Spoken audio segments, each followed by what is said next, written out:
আ'তাইনাকাল কাউসার ফাসাল্লি লিরাব্বিকা ওয়ানহার ইন্না শানিয়াকা হুয়াল আবতার। সাদাকাল্লাহুল মাওলানাল আযীম। পবিত্র কোরআনে এই সূরাটা সবচেয়ে ছোট সূরা, এর নিচে আর কোনো সূরা নেই। এই সূরাকে বলা হয় সূরাতুল কাউসার। সূরাতুল কাউসার। এই কাউসারের প্রথম আয়াতে আল্লাহ বলছেন আ'তাইনাকাল কাউসার, হাবিব আমি আপনাকে, আমি আল্লাহর যত নিয়ামত আছে, যত কল্যাণ আছে, সব আমি আল্লাহ আপনাকে দান করে দিয়েছি। পৃথিবীতে এমন কোনো নিয়ামত নাই যে নবীজিকে দেন নাই। শ্রেষ্ঠ বংশমর্যাদা দিয়েছেন, সবচেয়ে সুন্দর বানাইছেন, তারপরে সবার উপরে ওনার মর্যাদা দিয়েছেন। যেখানে আল্লাহর জিকির করা হয় সেখানে আল্লাহর জিকির ও নবীজির জিকির করা হয়। আল্লাহ পাক প্রিয় নবী সাল্লাল্লাহু আলাইহি ওয়াসাল্লামকে সবচেয়ে বেশি উম্মত দান করেছেন, অর্থাৎ কিয়ামত পর্যন্ত নবীজির উম্মতের উপর আর কোনো নবীর উম্মত সমান হতে পারবে না। অর্থাৎ এমন কোনো জায়গা নাই যেখানে নবীজিকে আল্লাহ দান করেন নাই, শ্রেষ্ঠত্ব দান করেন নাই।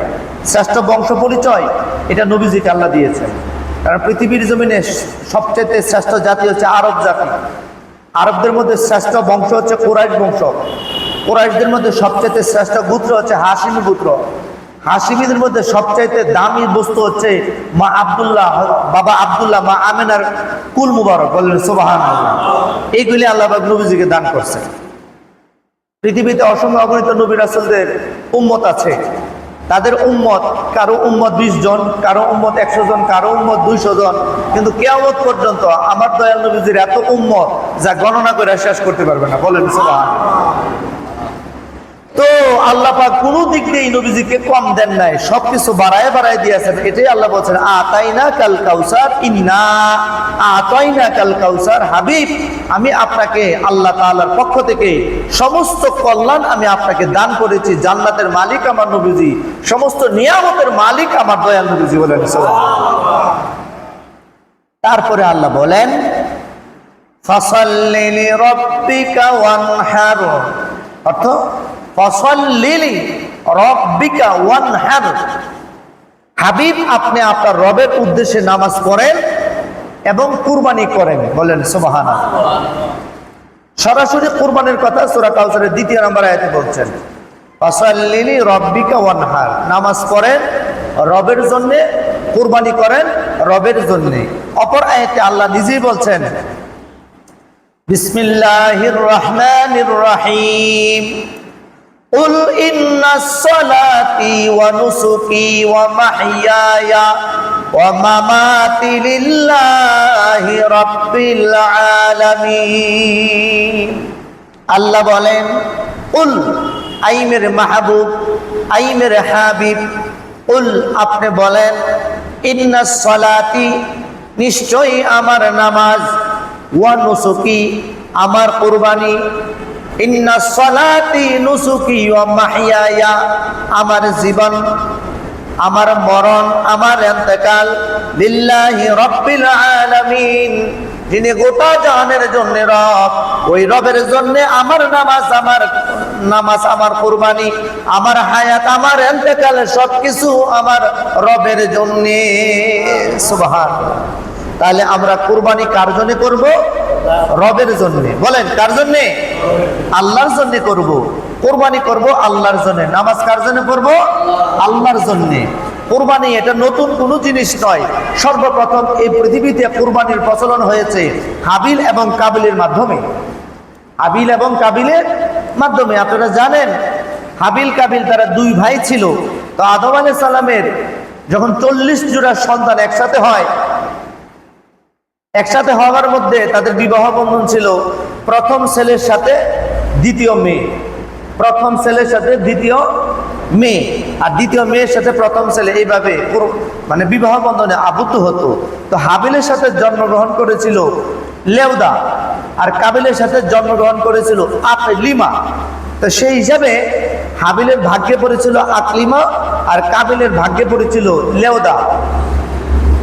আকলেমা মোটামুটি একটু সুন্দর ছিল, মোটামুটি অনেক স্মার্ট ছিল, অনেক রূপ আল্লাহ পাক ওনাকে দান করছেন। লেওদাও তুলনামূলকভাবে একটু কম সুন্দর ছিল।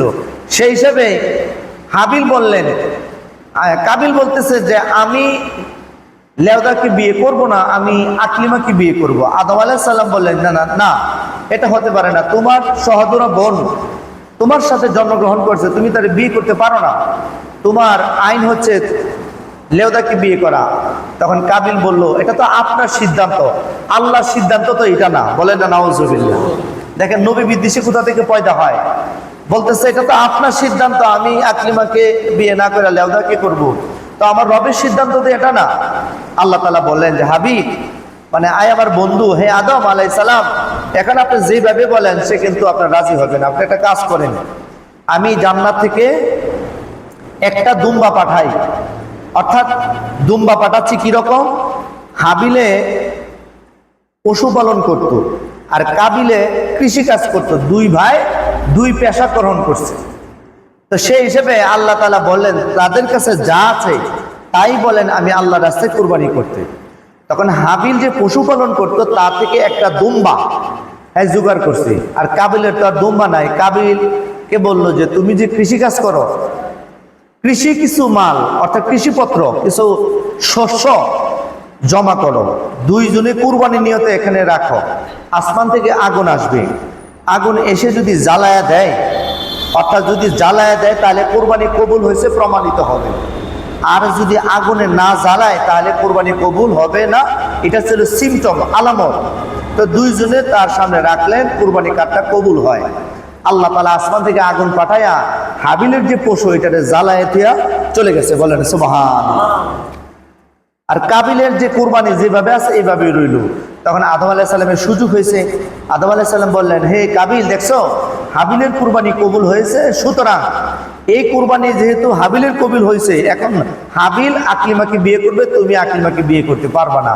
তখন আর কোনো সমস্যা রইল না, বিয়ে দুইজনেরটা দুইজা হয়ে গেল।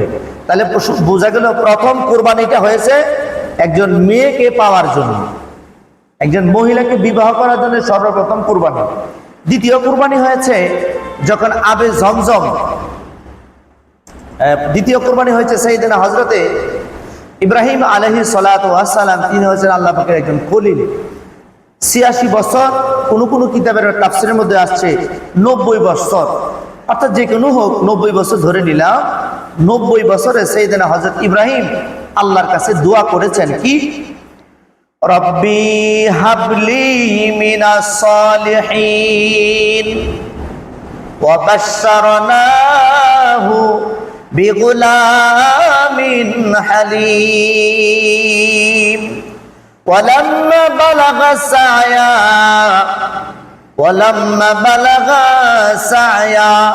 ক্বালা ইয়া বুনাইয়া ইন্নী আরা ফিল মানামি আন্নী আযবাহুক ফানজুর মাযা তারা ক্বালা ইয়া আবাতি ইফআল মা তু'মারু সাতাজিদুনি ইনশাআল্লাহু মিনাস সাবিরিন। লম্বা ঘটনা। আল্লাহ তাআলা যখন ইব্রাহিম আলাইহিস সালামের দোয়ার বরকতে আল্লাহর কাছে বললেন, ইয়া রব্বি রব্বি হাবলি মিনাস সালিহিন। আল্লাহ বয়স হয়ে গেছে ৯০, এখনো সন্তানাদির বাবা হতে পারলাম না, প্রভু গো আপনি আমাকে একটা নেক সন্তান দান করেন। আল্লাহ তাআলা বললেন, ওয়া বাশশারনাহু বিগুলামিন হালিম। আমার বন্ধু ইব্রাহিম যখন আমি আল্লাহ তাআলার কাছে সন্তানের জন্য দোয়া করব, আমি আল্লাহ তাআলা ইব্রাহিমকে একজন মেধাবী, জ্ঞানবান, বিচক্ষণ একজন সন্তান দান করলাম। বলেন সুবহানাল্লাহ। হালিম মানে প্রজ্ঞাবান, জ্ঞানী। যারা অধিক জ্ঞানী তাদেরকে হালিম বলা হয়। বলেন সুবহানাল্লাহ। সন্তান হলো, বয়স যখন ১৩ বছর, রব্বুল আলামিন ইব্রাহিম আলাইহিস সালামকে জিলহজের ৮ তারিখ স্বপ্নে দেখাইলেন, এ ইব্রাহিম আমি আল্লাহর রাস্তায় তুমি তোমার সন্তানকে তুমি জবাই করো, কুরবানি করো।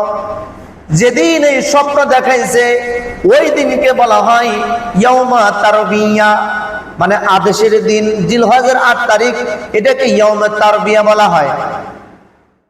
ইব্রাহিম আলাইহিস সালাম সকালবেলা চিন্তা করলেন সন্তানকে কুরবানি করব, আল্লাহর পক্ষ থেকে স্বপ্ন নাকি শয়তানের পক্ষ থেকে স্বপ্ন আমি তো বুঝতে পারতেছি না। দ্বিতীয় দিন আবার আল্লাহ তাআলা আবার বললেন, হো ইব্রাহিম, আমি আল্লাহর রাস্তায় তোমার কলিজার টুকরা সন্তানকে তুমি কুরবানি করো। এই দিন যেহেতু আল্লাহ তাআলা দ্বিতীয়বার তিনি সিদ্ধান্ত গ্রহণ করলেন যে আল্লাহ তাআলা যেহেতু 2 বার কইছে, নিশ্চয় আমার সন্তানকে আল্লাহ তাআলা কুরবানি করতে বলছে, তিনি আল্লাহর পরিচয় ওই দিন পাইলেন। এই কারণে কোরআনের ভাষায়, হাদিসের ভাষায় ওই দিনটাকে বলা হয় ইয়াউমু আরাফা, মানে খায়রুদ দুআ। ওই দিনটাকে ইয়াউমু আরাফা বলা হয়, বলেন সুবহানাল্লাহ। তৃতীয় দিন আবার স্বপ্ন দেখলেন, জিলহজের 10 তারিখ, এটাকে বলা হয় ইয়াউমুন নাহর, মানে কুরবানির দিন। এদিনও যখন আদেশ করলেন, ইব্রাহিম আলাইহিস সালাতু ওয়াস সালাম ইসমাইল জাবিউল্লাহকে বললেন, ইয়া বুনাইয়া, হে আমার কলিজার টুকরা সন্তান, ইয়া বুনাইয়া ইন্নী আরা ফিল মানামি, আমি স্বপ্নে দেখলাম আন্নী আযবাহুকা, তোমাকে কুরবানি করছি, তোমাকে জবাই করছি, ফানজুর মাযা তারা, এই ব্যাপারে তোমার কি অভিমত, হে আমার কলিজার টুকরা সন্তান, তুমি আমাকে বলো। তখন ইসমাইল জাবিউল্লাহ বললেন, ইয়া আবাতি ইফআল মা তুমারু সাতাজিদুনি ইনশাআল্লাহু মিনাস সাবিরিন। বলা হচ্ছে ইফআল মা তুমারু, হে আমার আব্বা, হে আমার শ্রদ্ধেয় আব্বা, আপনি ইফআল করেন, মা তুমারু, আপনি যা আদিষ্ট হয়েছেন, আল্লাহ যে ব্যাপারে আপনাকে আদেশ করেছেন আপনি সেটা করেন। ইনশাআল্লাহু সাতাজিদুনি ইনশাআল্লাহু মিনাস সাবিরিন, আল্লাহ চাইলে আপনি আমাকে কৃতজ্ঞতা ধৈর্যশীল বান্দা হিসেবে পাবেন। অর্থাৎ আমি কুরবানি হব না এরকমটা আমি বলবো না, কারণ কোনো ছেলে, কোনো লোক এই পৃথিবীতে জবাই হতে চায় না, কুরবানি হতে চায় না। আমি আপনার অবাধ্য হব না, আল্লাহ পাকের অবাধ্য হব না। আপনিও আমাকে ধৈর্যশীল পাবেন, আমাকে কুরবানির মতে পাবেন, আমার আল্লাহ আমারে পাবে, বলেন সুবহান। বাবা যেমন আল্লাহর প্রতি আনুগত্যশীল, তার সন্তানও আল্লাহর প্রতি আনুগত্যশীল। আমরা ছেলেরা যদি কইতাম, বাবা তোরা আগামীকাল সকালে কুরবানি করবো, আপনারা কোন তো আমাদের ছেলে কি বাড়িতে থাকতো? হয় নানির ব্যাগ আর নয় করতে এক নাও, কোথাও যাইয়া গিয়া লুকাইতো। কিন্তু ইসমাইল জাবিউল্লাহ এমনটা করেন নাই। আল্লাহুম্মা সাল্লি সাইয়্যিদিনা মুহাম্মাদ, আল্লাহুম্মা সাল্লি সাইয়্যিদিনা মুহাম্মাদ,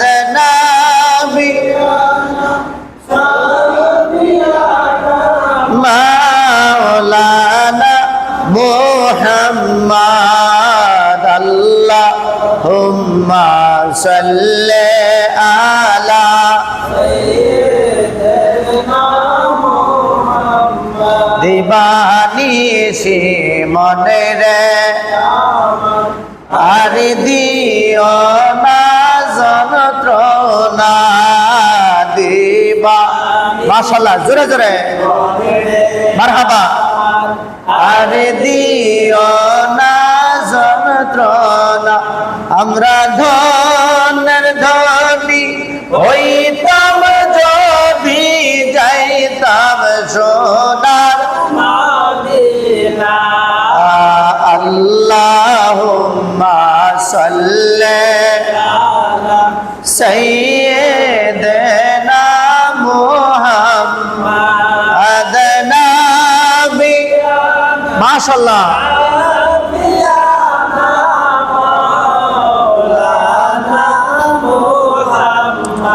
আল্লাহুম্মা সাল্লি আলা মুহাম্মাদ, আল্লাহুম্মা সাল্লি আলা সাইয়্যিদিনা মুহাম্মাদ, আল্লাহুম্মা সাল্লি আলা সাইয়্যিদিনা মুহাম্মাদ, আল্লাহুম্মা সাল্লি আলা সাইয়্যিদিনা মুহাম্মাদ, আল্লাহুম্মা সাল্লি আলা মুহাম্মাদ, আল্লাহুম্মা সাল্লি আলা সাইয়্যিদিনা মুহাম্মাদ, আল্লাহুম্মা সাল্লি আলা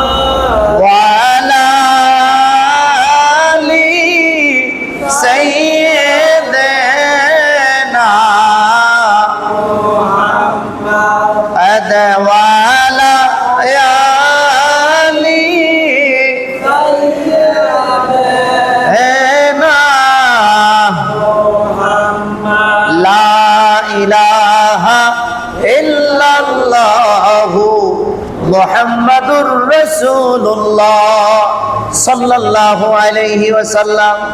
ইসমাঈল বললেন যে বাবা ইনশাআল্লাহু মিনাস সাবিরিন, আপনি আমাকে ধৈর্যশীল পাবেন, আপনার টেনশনের কোনো কারণ নাই। শুধু তাই না, অতঃপর হযরত ইব্রাহিম আলাইহিস সালাতু ওয়াস সালাম তিনি তার সন্তান ইসমাঈলকে কথা বলার পরে কুরবানির জন্য আপনারা বিস্তারিত ঘটনা জানেন। রব্বুল আলামিন ইব্রাহিম নবীকে আদেশ করলেন কুরবানি করার জন্য। কি তার সন্তান, একটা বাবার কাছে সন্তানের মতো এত দামি এমন জিনিস আল্লাহর দুনিয়ায় আর নাই, ঠিক কিনা? সন্তানের জন্য বাবা মা কত কিছু করে, সন্তানের জন্য ঘর করে, বাড়ি করে, ব্যাংক ব্যালেন্স করে, সব কিছু করে। কেন? সন্তান যেন ভালো থাকে। সন্তানের অসুস্থ হলে মা বাবার মানসিক ডিপ্রেশন বেড়ে যায়, চিন্তা বেড়ে যায়, অস্থিরতা বেড়ে যায়। এখন আল্লাহ তাআলাকে ইব্রাহিম নবী ভালোবাসে। আল্লাহ তাআলা বলেন, ইব্রাহিম তুমি যে আমারে ভালোবাসো, আমি যে তোমার স্রষ্টা, তুমি যে আমারে ভালোবাসো, কতটুকু ভালোবাসো এটা পরীক্ষা করার জন্য আমি আল্লাহ তাআলা তোমাকে আদেশ করলাম। কেন? তুমি তোমার সন্তানকে আমি আল্লাহর রাস্তায় কুরবানি করো। আমার বাবাজিরা, সাইয়েদনা হযরত ইব্রাহিম খলিলুল্লাহ যখন তিনি ইসমাঈল জাবিউল্লাহকে নিয়ে যাচ্ছেন ওই মিনা পাহাড়ের মধ্যে, রাস্তার মধ্যে আপনারা জানেন ইসমাঈল আলাইহিস সালামকে শয়তান বাধা প্রদান করলো, বললেন, আরে ইসমাঈল তুমি যে মিনা পাহাড়ে যাচ্ছ, তুমি কি জানো তোমার বাবা ইব্রাহিম তোমাকে এখন কি করতে যাচ্ছে? ইসমাঈল বলল, হ্যাঁ আমি জানি। কি করবে জানো? ও কি করবে? ও তোমারে ওই জায়গার মধ্যে যাইয়া জবাই করব। ইসমাঈল জাবিউল্লাহ বললেন, লাব্বাইক আল্লাহুম্মা লাব্বাইক লা শারীকা লাকা লাব্বাইক ইন্নাল হামদা ওয়ান নি'মাতা লাকা ওয়াল মুলক লা শারীকা লাকা আল্লাহু আকবার আল্লাহু আকবার লা ইলাহা ইল্লাল্লাহু আল্লাহু আকবার ওয়ালিল্লাহিল হামদ। এটা করে মাটি থেকে পাথর নিয়ে শয়তানকে মারলেন, চলে গেল। আর ওই জায়গায় মিনা পাহাড়ে যাওয়ার পরে আল্লাহ তাআলা বললেন, কি বললেন? ও আসলামনা তাল্লাহু লিল জাবিন। আল্লাহ বলেন, আরে পৃথিবীর মানুষ তোমরা একটু চিন্তা কইরা দেখো, ও আসলামনা তাল্লাহু লিল জাবিন। ইসমাঈল এবং ইব্রাহিম যখন তারা দুইজন আমার কাছে আত্মসমর্পণ করলো, আমার রায় তারা মেনে নিল। লিল জাবিন, বাবা যখন সন্তানকে শোয়াইলো কাপ কইরা, বাবা যখন সন্তানকে শোয়াইলো কাপ কইরা, কেন? লিল জাবিন, জবাই করার জন্য। আইয়ানা দায়া ইব্রাহিম, আল্লাহ বলে, হে ইব্রাহিম থাক থাক থাক, আমি আল্লাহ তাআলা তোমার সন্তানের রক্ত চাই না, আমি তোমার সন্তানের রক্ত চাই না। তখন ইসমাঈল জাবিউল্লাহ সুরির নিচে থেকে বলতেছেন, আল্লাহু আকবার আল্লাহু আকবার। হযরত জিবরাইল আলাইহিস সালাম বললেন, আল্লাহু আকবার। ইসমাঈল জাবিউল্লাহ বলে, লা ইলাহা ইল্লাল্লাহু আল্লাহু আকবার। ইব্রাহিম খলিলুল্লাহ বললেন, আল্লাহু আকবার আল্লাহু আকবার ওয়ালিল্লাহিল হামদ। বলেন সুবহানাল্লাহ। জিবরাইল বলতেছে আল্লাহু আকবার। কেন? বাবা তার সন্তানকে জবাই করছে। জিবরাইল আশ্চর্য হয়ে গেলেন, আশ্চর্য হয়ে আল্লাহ পাকের গুণকীর্তন করছেন, আল্লাহু আকবার আল্লাহু আকবার দুইবার বললেন। ইসমাঈল জাবিউল্লাহ জিবরাইল আলাইহিস সালামের এই ধ্বনি শুনে তিনি সূরের নিচে বললেন, ওয়া লা ইলাহা ইল্লাল্লাহু আল্লাহু আকবার, আল্লাহ ছাড়া কোনো মাবুদ নাই, আমার আল্লাহ মহান। বলেন সুবহানাল্লাহ। তখন ইব্রাহিম আলাইহিস সালাতু ওয়াস সালাম ছুরি চালাচ্ছে আর বলতেছে, আল্লাহু আকবার আল্লাহু আকবার ওয়ালিল্লাহিল হামদ। এই কারণে জিলহজের 8 তারিখ ফজর থেকে জিলহজের 13 তারিখ আসর পর্যন্ত এই আইয়ামে তাশরিক করা ওয়াজিব, অবশ্যই বলতে হবে নামাজের পরে। বলেন সুবহানাল্লাহ। এই তিনটা তাসবিহ আল্লাহ পাক এক করলেন। অনেক কথা, অনেক কাহিনী তাফসীরের মধ্যে উঠায় ধরছে, সব কথা তো আর বলা যায় না, মূল কথাটা টেনে ধরছি। লিল জাবিল, আল্লাহ বলেন আইয়ুনা দাইয়া ইব্রাহিম, আল্লাহ বলতেছে আরে থাক থাক থাক, আর হইছে তো বেটা, আরে হইছে তো।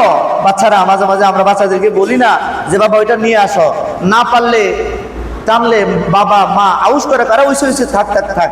আল্লাহ তো আইয়ুনা ইয়া ইব্রাহিম, হে ইব্রাহিম ওই রে হইছে তো, আরে হইছে তো, আমি তো আল্লাহ তোমার সন্তান চাচ্ছি না, আমি তো আল্লাহ তোমার তোমার সন্তানের রক্ত চাচ্ছি না। আইয়ুনা ইয়া ইব্রাহিম, এই ইব্রাহিম টেনশন করিও না, এত কিছু করুন না, আমি আল্লাহ পরীক্ষা করছি। বলেন সুবহান। এত দামি পরীক্ষা কয়জন দিতে পারে? আল্লাহ বলছেন ওয়ালা নাবলুওয়ান্নাকুম বিশাইইম মিনাল খাউফি ওয়াল জু'i ওয়া নাকসিম মিনাল আমওয়াল। আল্লাহ বলেন আমি পরীক্ষা করি, ওয়ালা নাবলুওয়ান্নাকুম বিশাইইম মিনাল খাউফি ওয়াল জু', আমি আল্লাহ তাআলা ক্ষুধা দিয়া ক্ষুধা নিয়া, অর্থ সম্পদ দিয়া অর্থ সম্পদ নিয়া, আমি আল্লাহ তাআলা ওয়ালা নাবলুওয়ান্নাকুম তোমাদেরকে পৃথিবীতে পরীক্ষা করি।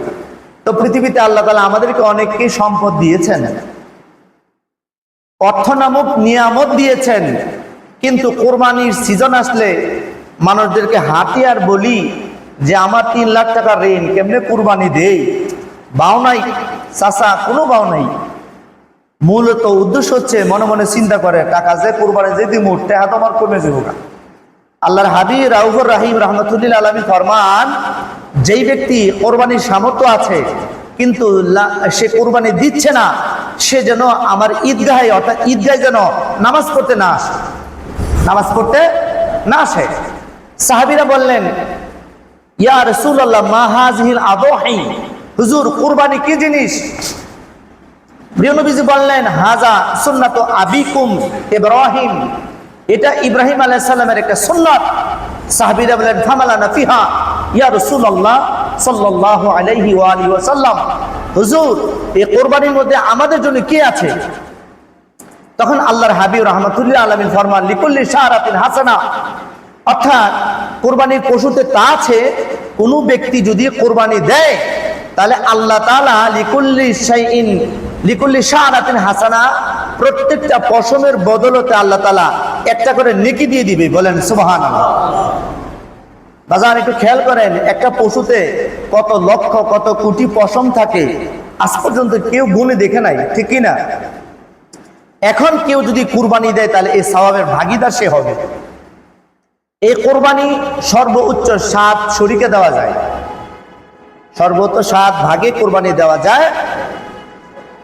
তবে যদি কেউ একা দিতে পারে এটা আফদাল, এটা উত্তম, একা দিতে পারলে উত্তম। কোরবানির পশু সাধারণত 5টা পশু হয়, আপনারা জানেন, উট, গরু, দুম্বা, ভেড়া, বকরি, এই হচ্ছে 5টা।